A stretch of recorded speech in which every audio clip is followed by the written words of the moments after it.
Out on the far northern edge of England, there is a fortress that feels less like a building and more like a locked container for pain. This is not folklore. This is a documented account, records renovations and consistent testimony pointing to one cold conclusion. Welcome to True Haunt Lore. Before we step inside, subscribe and turn on the notification bell to join the archive, because tonight's file does not let go easily.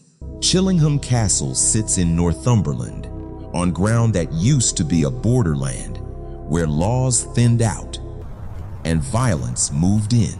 For centuries, England and Scotland fought over this region like it was a breathing thing, something to wound, claim, and wound again. The castle began in the 1200s, built as a stronghold first and a home second. Kings passed through, armies marched, but the ones who truly stayed were the people who never got to leave. What makes this place different is continuity. The same bloodline held it for centuries, which means letters survived, logs survived, restorations were recorded, and death did not get misfiled. Even outside, Chillingham feels separated from the modern world. Wind rakes the trees, the stone looks tired, and the grounds hold a rare herd of wild white cattle, untamed, isolated, watching. Visitors often report the shift before the door ever opens. Pressure in the ears, a sudden heaviness, like the air itself is warning you, quietly. Inside, the corridors narrow and turn, stairs coil upward, passageways hide behind paneling. The layout does not guide you, it traps you. Down below is where the records get darker. The dungeons and the old chamber rooms remain, preserved enough to understand what they were made for. One name appears again and again in the castle's ugliest accounts: John Sage, an enforcer during the border wars, remembered as the kind of man hired when mercy becomes inconvenient. The numbers attached to him are staggering thousands over a short span, though the exact totals blur across time and testimony. What does not blur is the method or the purpose. Step into the chamber and the first detail hits you. The smell: stone, damp earth, old iron in the air even now, like the room learned it. Then you notice the floor. It is not level. It slopes on purpose, angled toward a drain line like a workshop built for cleanup. Tools remain documented, displayed, photographed over decades, not as props for a story, as evidence that the castle once ran on human suffering.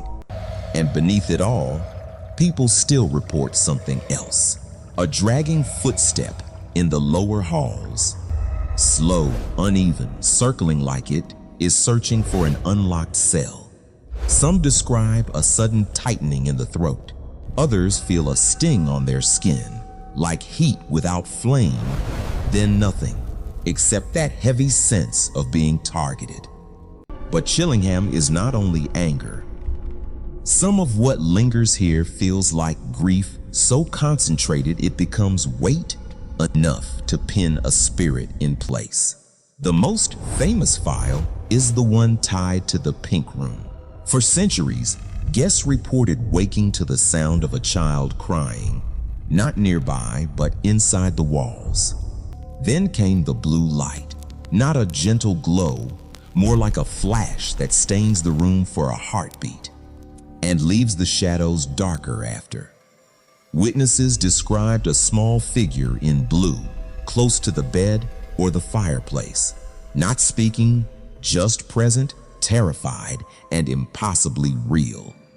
Skeptics waved it off for years, until a renovation in the 1920s forced the castle to give up what it had been hiding. Workmen opened a section of wall in the Pink Room.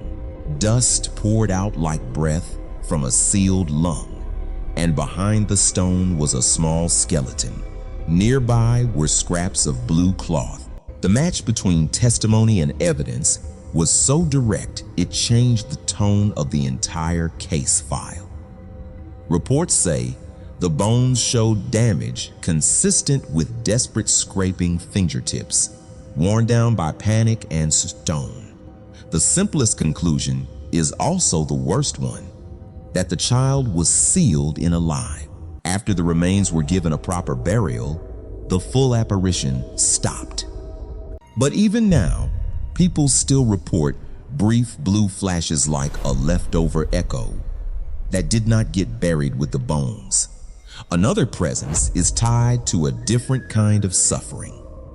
A woman associated with the castle's upper halls, often called the Grey, lady linked to abandonment and long waiting.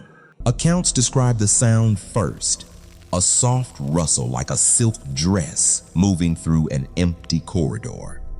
Then the temperature drops and the air turns thin. Some guests catch a scent flowers, old lace appearing in rooms that were blank a moment earlier. And some see a pale shape at a window, facing the drive, still expecting footsteps that never arrive. Then there is the oubliette, a pit designed to be forgotten, accessed only from above, where prisoners were dropped and left.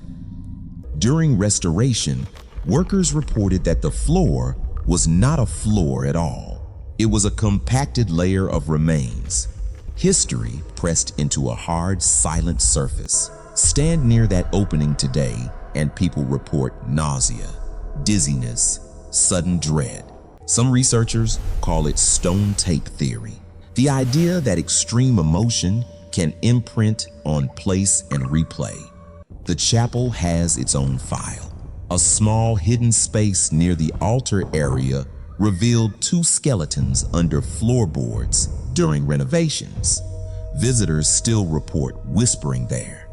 Never clear words, just urgent tone. Recorders left in silence sometimes capture faint knocks and breaths, sounds no one heard in real time. Modern investigations add another layer. In the early 2000s, a team stayed overnight with thermal cameras and audio equipment in the lower rooms. Around 3 in the morning, they captured a moving cold shape near the center of the chamber. And on the audio, a low laugh timed to the motion, like something was enjoying the memory. Even outside, the cattle remained part of the file. Local records claim the lead bull bellows before a death in the family animal alarm tied to a human ending. When you stack it all together, a pattern shows through. The phenomena cling to specific traumas: walls, pits, corridors, rooms like the castle stores, moments the way stone stores coal. So here is the question to carry into your own quiet house tonight. If your walls could record what happened inside them, what would they play back when the lights go out? If this case pulled you in, like the video, subscribe, and share your own documented encounters in the comments so the archive can keep growing. So, after delving into the sheer brutality we just explored, the sadistic reign of John Sage in the torture chamber, the agonizing cries echoing from the oubliette, and the haunting wails of the blue boy, you're probably wondering, what exactly is the vibe at Chillingham Castle today?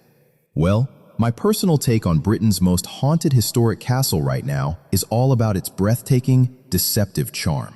If you drive up to the quiet Northumberland countryside today, expecting to find a rotting, Hollywood-style fortress of doom, you will be completely caught off guard. During the daylight hours, this 12th century medieval stronghold actually possesses a remarkably serene and peaceful aesthetic. Surrounded by lush green forests, manicured gardens, and its famous roaming wild cattle, it feels surprisingly cozy. Bathed in the soft English sunlight, the property genuinely looks like a bright, picturesque Thomas Kincaid-style painting of a majestic, historic European estate. Today, it operates as a fully functioning tourist attraction and venue, perfectly preserving its aristocratic grandeur. But honestly, from my perspective, that picture-perfect exterior is exactly what makes the reality of Chillingham so deeply unsettling. The contrast is just jarring, because while it looks like a serene, noble retreat by day, the blood soaked into its very foundations refuses to rest. You can be enjoying a beautiful walk through the sunlit courtyard, but the moment you step down into that freezing, windowless medieval torture chamber, that suffocating dread rushes right back in. The victims of the dungeons and the tragic spirits wandering the halls haven't moved on. They are just waiting behind the ancient stone walls. Chillingham Castle proves that the most breathtaking medieval fortresses can still house the darkest of horrors.